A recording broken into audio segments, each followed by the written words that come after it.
I am racist. And newsflash, so are you. We're all racist.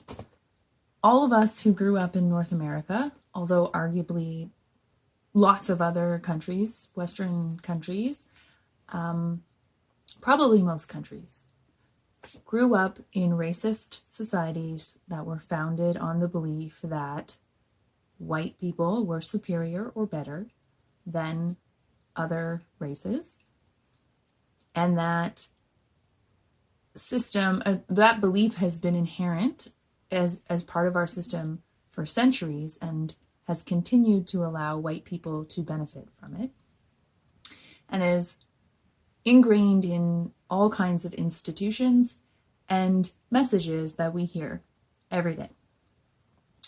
So it's kind of impossible to not interpret or adapt some of those messages that you hear.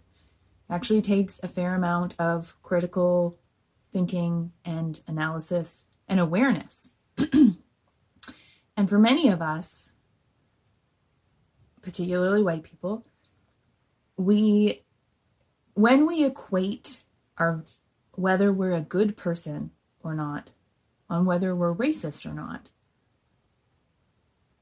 we don't do the work.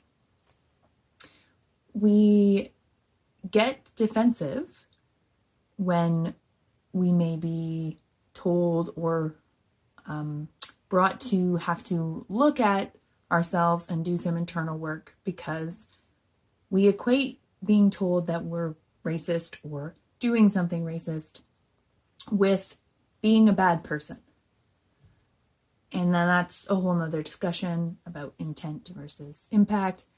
But this really prevents us from moving forward and actually being able to do the work. So one of the first steps is just accepting that you are a product of your society and that you are going to have racist ideologies. You can be a good person and still be racist, have racist thoughts.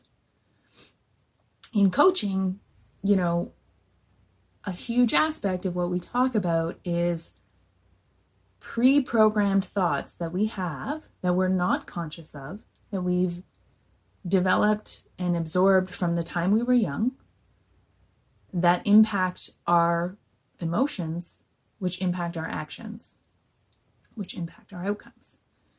So a lot of the work of coaching is becoming really aware of what those thoughts are. So many of us are willing to accept that we have pre-programmed thoughts that we're not good enough, or that we need to be perfect in order to be valuable, or productive in order to be valuable, because those are thoughts that we've picked up along the way. And most of us accept that that isn't necessarily the truth, but that is governing our behaviors, and that in order to change that, we need to re-examine those thoughts. So racism isn't that different. Looking at your own thoughts and how they're contributing to your emotions and your actions, particularly around doing or not doing anti-racism work, can be really helpful.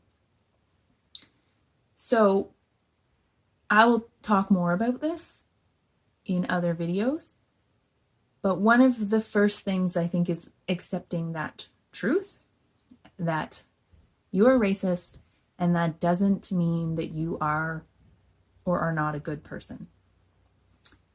You can be racist and a shitty person, but you can also be racist and a good person, depending on how you measure that as well.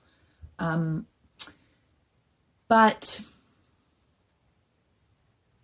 yeah, that either when we equate our worth or being a good person with being racist, we make it so it's harder for us to hear criticisms and do critical thinking, be a critical thinker about our own thoughts and actions.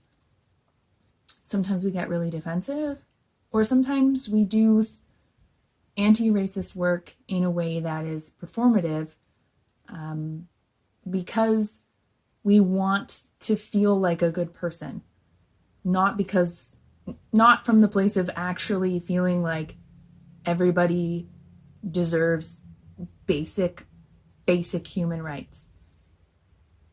Even though you might believe that may not be what's driving your action. It may be the thought that, like, if I don't do this, I'm a bad person. So for the first thing, let's just take that out of the equation. Let's just accept that we grew up in racist societies, and that therefore we have racist thoughts that we need to do some unpacking with. And that doesn't determine whether you are or are not a good person. And the sooner that you accept that, the sooner you can get to doing the work.